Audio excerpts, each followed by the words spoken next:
What is state legislature.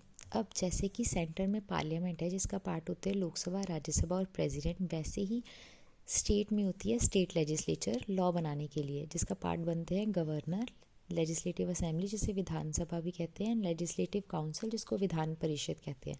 अब जो ये विधान परिषद है वो सब स्टेट्स में नहीं है, सिर्फ 6 स्टेट्स ऐसे हैं जिनके पास लेजिस्लेटिव काउंसिल या विधान परिषद है। वो स्टेट्स है कबूतम, कर्नाटक, आंध्र, बिहार, यूपी, तेलंगाना एंड महाराष्ट्र।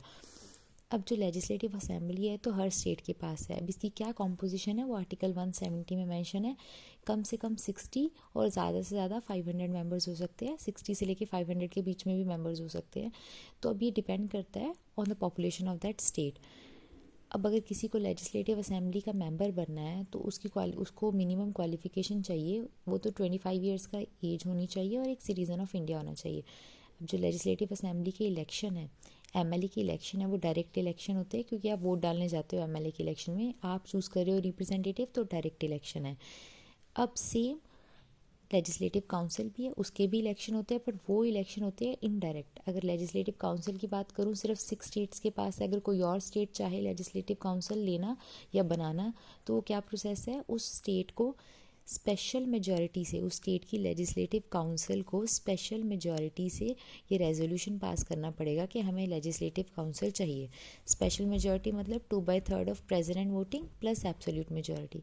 अब वो रेजोल्यूशन जाएगा पार्लियामेंट के पास और पार्लियामेंट को, लोकसभा और राज्यसभा को सिंपल मेजॉरिटी से उसको पास करना है। इस वे से लेजिस्लेटिव काउंसिल बन भी जाएगी और अबॉलिश भी हो सकती है, ख़त्म भी हो सकती है। तो बहुत ईजी है। आर्टिकल 169 के अंदर मेंशन है creation and abolition of legislative council.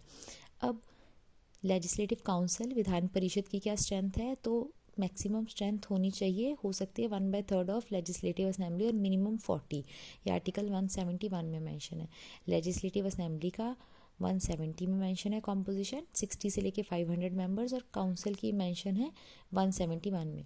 अब इनडायरेक्ट इलेक्शन होते हैं लेजिस्लेटिव काउंसिल के, तो इनडायरेक्ट इलेक्शन में पार्ट कौन लेता है और क्या क्वालिफिकेशन है, तो क्वालिफिकेशन तो सिटीज़न ऑफ इंडिया होना चाहिए और 30 ईयर्स ऑफ एज होनी चाहिए लेजिस्लेटिव काउंसिल का मेंबर बनने के लिए।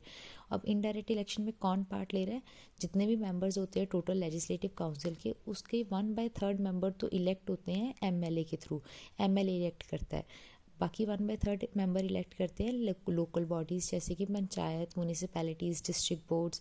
1/6 मेंबर होते हैं नॉमिनेट, जिसको गवर्नर नॉमिनेट करता है। जैसे कि प्रेसिडेंट नॉमिनेट करते हैं 12 मेंबर फ्रॉम राज्यसभा, वैसे ही गवर्नर नॉमिनेट करते हैं 1/6 मेंबर फ्रॉम लेजिस्लेटिव काउंसिल।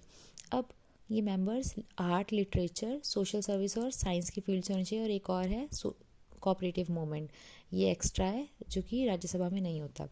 अब 1/12 मेंबर तो इलेक्ट करते हैं ग्रेजुएट्स, उसी स्टेट के रहने वाले ग्रेजुएट्स, और 1/12 मेंबर इलेक्ट करते हैं टीचर्स, उसी स्टेट के टीचर्स। और टीचर का जो रैंक है वो लोअर सेकेंडरी से कम नहीं होना चाहिए।